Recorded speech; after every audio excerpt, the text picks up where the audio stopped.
Bien, ahora comenzaremos a hablar de este primer tema, que sería la membrana celular, que en los libros también viene como Biología Celular 1, y podemos empezar a hablar un poco de la membrana.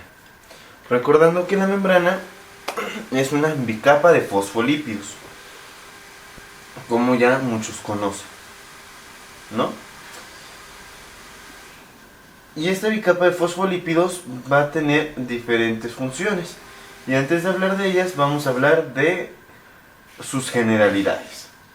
Empezando porque la membrana funciona con un modelo designado por Singer y Michelson, denominado el modelo del mosaico fluido, en el cual dicen que la membrana celular es dinámica, está en constante movimiento y es interactiva. Explicando cada cosa, decimos que está en constante movimiento porque el fosfolípido gira sobre sí mismo y aparte se va a mover a donde quiera, dígase hacia acá, hacia acá, hacia acá, hacia acá, etcétera, etcétera. Tomando en cuenta como si nuestra membrana fuera un cubo, ¿no? Los fosfolípidos que se encuentran, podría pasar a estar a cualquier otro lugar, ¿no? Y eso quiere decir que es fluido, ¿no? También vamos a tener que es interactivo porque esta membrana va a poder interactuar con mismas sustancias que hay en el medio extracelular, en el medio intracelular, con otras células inclusive, debido a que poseen un glucocálix del que ya hablaremos, que sirve para reconocimiento. Bueno, ya, ahora sí, lo que sigue decir es que nuestra membrana va a medir de 8 a 10 nanómetros. De 8 a 10 nanómetros. Pero lo que en realidad mide eso es la bicapa de fosfolípidos. Recordando que tenemos 10 a la menos 2, 10 a la menos 3, 10 a la menos 6 y 10 a la menos 9. Donde a la menos 2 va a ser centímetros, a la menos 3 va a ser milímetros, a la menos 6 va a ser micrómetros y a la menos 9 va a ser nanómetros. Eso quiere decir que nuestra membrana no se va a poder ver en el microscopio electrónico. Vamos a necesitar, perdón, es un microscopio fotónico. Vamos a necesitar un microscopio electrónico para poderlo ver. Bueno, después vamos a ver un poco de las funciones que tienen, un poco de las funciones que van a cumplir la membrana, ¿no? Continuando con estas generalidades, claro. Tenemos que la membrana nos va a servir para separar de un medio externo, conservar la forma y dar una permeabilidad selectiva. Recordando que las células tienen diferentes formas todas. Entonces lo primero que tenemos es que va a ser una barrera permeable en la cual sustancias no van a poder entrar, pero otras sustancias sí, ¿no? También tenemos que va a interactuar con otras células. Como ya lo veremos después, van a haber uniones entre células. Por ejemplo, estas que son para que la célula pueda compartir con otra lo que ha absorbido previamente. Y entonces, ¿cómo es que la célula va a permitir el transporte de sustancias? Va a evitar la entrada de sustancias. ¿Cómo es que esta célula la membrana, va a permitir que la célula tenga una forma en específico y nada más? Bueno, para eso hay que empezar a hablar ahora de la composición de la membrana. Y como ya habíamos visto, vamos a tener nuestra bicapa de fosfolípidos. Ahora sí, hablando de composición, ¿no? Vamos a tener nuestra bicapa de fosfolípidos, en donde vamos a tener una parte que es polar, que va a estar en contacto con el líquido, con iones. Por ejemplo, hablando de intracelular sería potasio y de extracelular sería sodio. Pero no solamente tenemos esto, sino que también vamos a tener proteínas, llámese proteínas integrales como estas, o proteínas periféricas, como sería esta, ¿no? ¿Y por qué son importantes cada una? Bueno, las proteínas integrales van a estar en ambas partes de la bicapa de fosfolípidos y van a permitir el intercambio de sustancias, ¿no? Sea activo, pasivo, facilitado, no importa esto, a menos que sea por difusión simple, una sustancia va a entrar por una proteína. Y ya hablaremos ahorita, un poco después, de por qué es necesaria una proteína para transportar las sustancias. Mientras que las proteínas periféricas van a funcionar como proteínas G o como otro tipo de proteínas que van a activar, desactivar. En caso de las proteínas G van a formar segundos mensajeros y nos van a permitir regulación intracelular más relacionado con la bioquímica o con la biología molecular, ¿no? Y bueno, ya por último queda decir que también vamos a tener colesterol. El colesterol va a tener una parte que es polar y una parte que es apolar, y el colesterol le va a dar fluidez a la membrana. Eso quiere decir que entre más colesterol haya, menos fluida va a ser nuestra membrana. Eso quiere decir menos va a girar entre él mismo, o más bien va a girar más lento sobre su mismo eje, y va a moverse más lento sobre otras, hacia otros lugares. Y también cabe destacar el glucocálix. El glucocálix que nos va a permitir, que son carbohidratos que se unen a la capa de fosfolípidos, y los cuales nos van a permitir seleccionar las cosas, ¿no? Nos van a funcionar como para ver qué es lo que está interactuando, para ver si se mete o no a la célula, si interactuamos o no. Entonces, cabe destacar que los 8 a 10 nanómetros son únicamente de la bicapa, y el glucocálix puede ser tan grande que supere los 16, los 20 nanómetros, ¿no? Entonces recordar que hay células que tienen una membrana más grande, pero la bicapa lipídica es del mismo tamaño en todas las células, 8 a 10 nanómetros. Lo que cambia en tamaño va a ser gracias al glucocálix.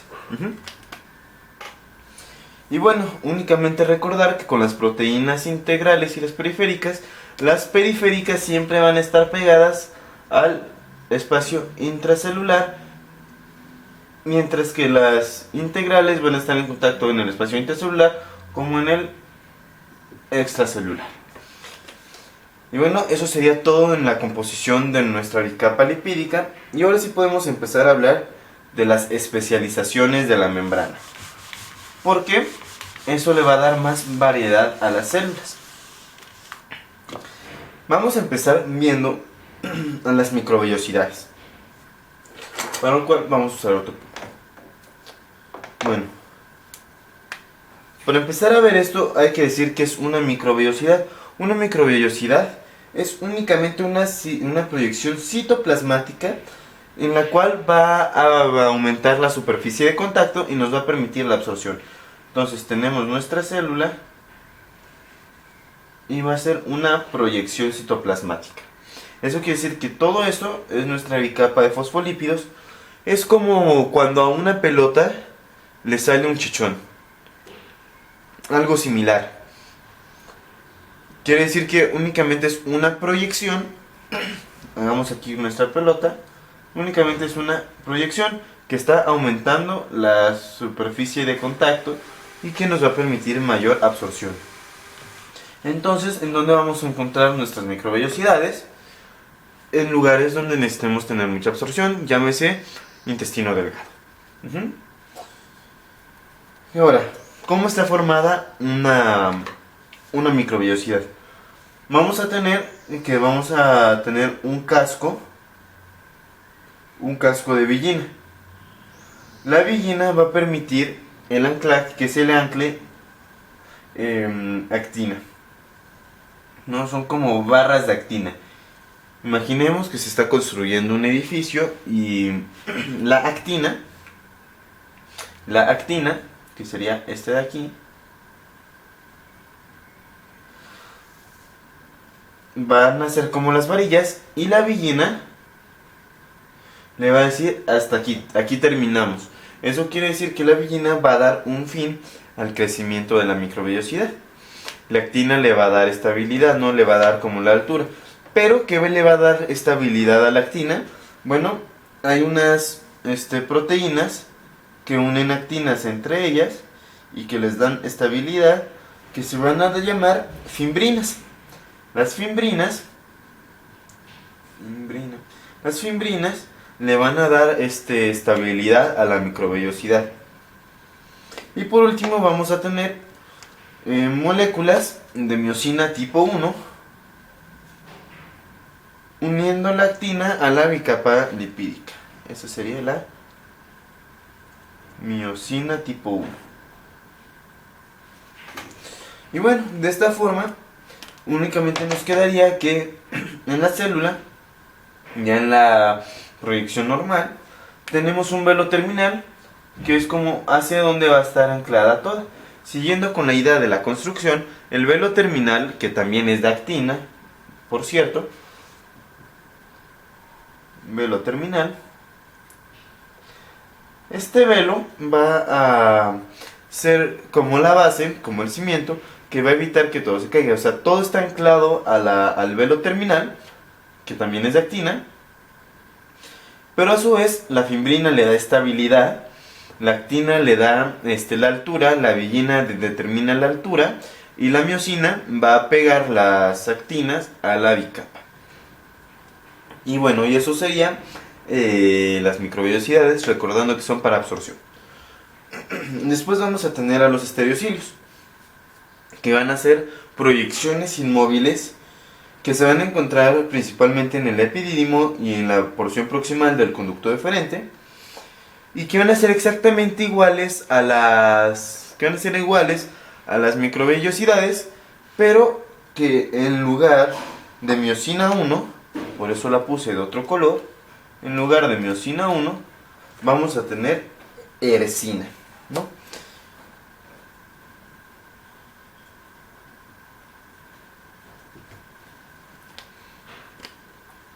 Y bueno, entonces es por eso que, bueno, es gracias a esto que vamos a tener en un corte de epidídimo de conducto deferente como un tubo con proyecciones hacia su luz. Bien, ahora vamos a hablar de los cilios. Y los cilios van a ser importantes porque van a permitirnos la movilidad y son proyecciones móviles un poco más grandes. Un cilio va a tener esta forma. Y a diferencia de la microvellosidad, el cilio no va a tener una villina que le diga hasta aquí, por lo que los cilios van a ser más grandes y van a permitir el movimiento de cosas, ¿no? También tenemos cilios únicos, por ejemplo, que se encuentran en el oído, que nos van a permitir captar los sonidos, ¿no? Que van a ser mecanismos sensoriales. Y vamos a formar un axonema, que es el núcleo, formado por microtúbulos en disposición 9.2. Para ver el axonema tendríamos que hacer un corte de esta forma y ver de aquí, ¿no? Entonces tendríamos nuestro círculo, que serían de nuestro cilio, y tendríamos en el centro dos cingletes. Mientras que alrededor tendríamos 9 dobletes, que eso es lo que se refería a disposición 9 más 2. 1, 2, 3, 4, 5, 6, 7, 8 y 9. Ahora, En esta disposición vamos a tener que cada doblete va a tener una porción A y una porción B. Y entonces, nuestra disposición 9 por 2, los 9 van a tener A y B, y los 2 van a ser únicamente una, ¿no? No son dobletes, son singletes. Y ese va a ser nuestro axonema. Y ahora vamos a tener que cada una va a estar formada por protofilamentos. La porción A, tanto como los singletes, van a estar formadas por 13 protofilamentos, mientras que la porción B va a estar formada por 10 protofilamentos. Y ahora, ya por último, vamos a tener que la porción A se va a unir a la porción B vecina por una proteína que se llama nexina. Y de esta forma vamos a estar uniendo las subunidades A con las subunidades B. Y esta nexina nos va a permitir recuperar la forma. Porque bueno, nuestra microvellosidad se puede doblar gracias a una proteína que se llama dineína. La dineína. Y va a recuperar su forma gracias a la nexina. Entonces, si estas son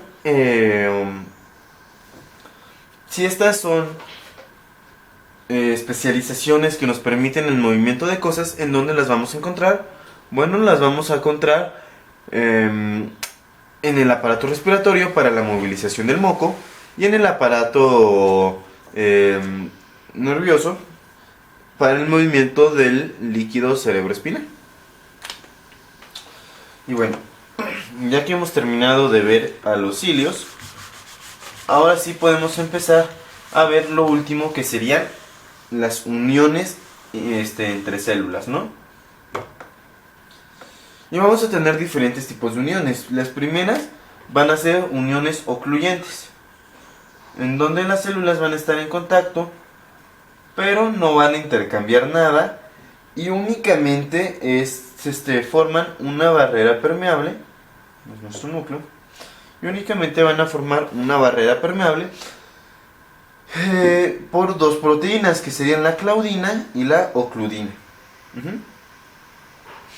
Y esto lo único que va a hacer es evitar la permeabilidad. Esas son las funciones de la ocluyente, ¿no? Por claudina y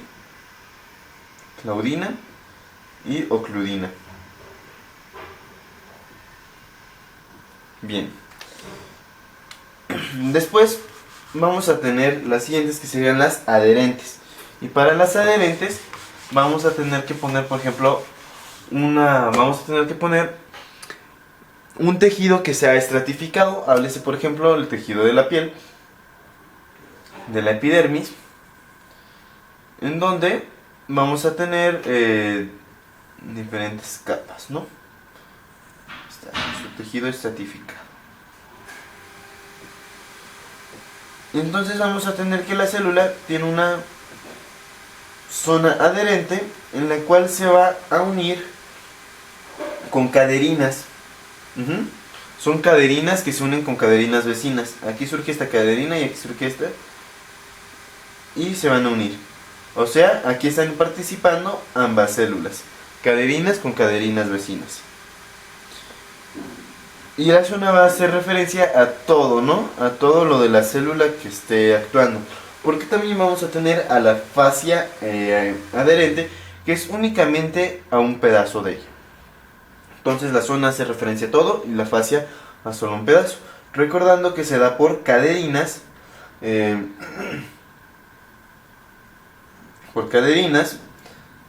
entre las células, ¿no?